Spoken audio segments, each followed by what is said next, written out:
বাংলাদেশ থেকে ১ লাখ দক্ষ কর্মী নিয়োগের ক্ষেত্রে অগ্রগতি জানাতে জাপানের ন্যাশনাল বিজনেস সাপোর্ট কম্বাইন্ড কোঅপারেটিভসের প্রতিনিধি দল প্রধান উপদেষ্টা অধ্যাপক মোহাম্মদ ইউনূসের সঙ্গে সাক্ষাৎ করেছেন।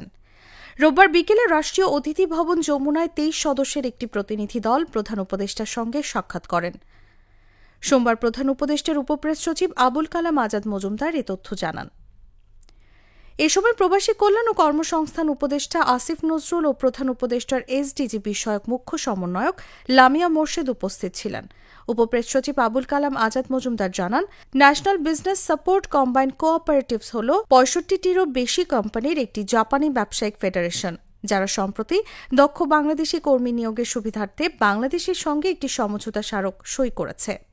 এই চুক্তির লক্ষ্য জাপানে বাংলাদেশিদের প্রশিক্ষণ, সার্টিফিকেশন ও কর্মসংস্থানের জন্য একটি কাঠামো প্রতিষ্ঠা করা, যার মাধ্যমে আগামী ৫ বছরে টেকনিক্যাল ইন্টার্ন ট্রেনিং প্রোগ্রাম ও স্পেসিফাইড স্কিলড ওয়ার্কার্সের মতো কর্মসূচির আওতায় ১ লাখের বেশি কর্মী নিয়োগ করা হবে।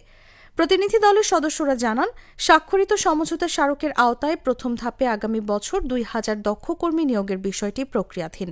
পরবর্তীতে ২০২৭ সালে ৬,০০০ ও ২০২৮ সালে ১৮,০০০ কর্মী নিয়োগ করা হবে।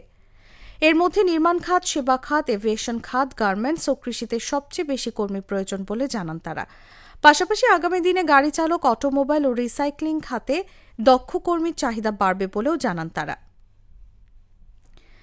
এ সময় প্রধান উপদেষ্টা কর্মীদের প্রশিক্ষণের বিষয়ে কোনো ঘাটতি রয়েছে কিনা জানতে চান। প্রতিনিধি দলের প্রধান ন্যাশনাল বিজনেস সাপোর্ট কোঅপারেটিভ ফেডারেশনের চেয়ারম্যান মিকিও কেসাগায়ামা বলেন, গত মার্চে ট্রেনিং সেন্টার দুটি পরিদর্শন করেছি। এবার এসে অবাক হয়েছি। ৭ মাসের মধ্যে অনেক অগ্রগতি হয়েছে। প্রশিক্ষণ নিয়ে আমরা খুবই সন্তুষ্ট। আমরা আশাবাদী আগামী বছরই ২,০০০ দক্ষ কর্মী নিয়োগ দিতে পারব। তবে প্রশিক্ষকদের ভাষাগত দক্ষতায় উন্নতি করা গেলে আরও ভালো হতে পারে বলে জানান তিনি।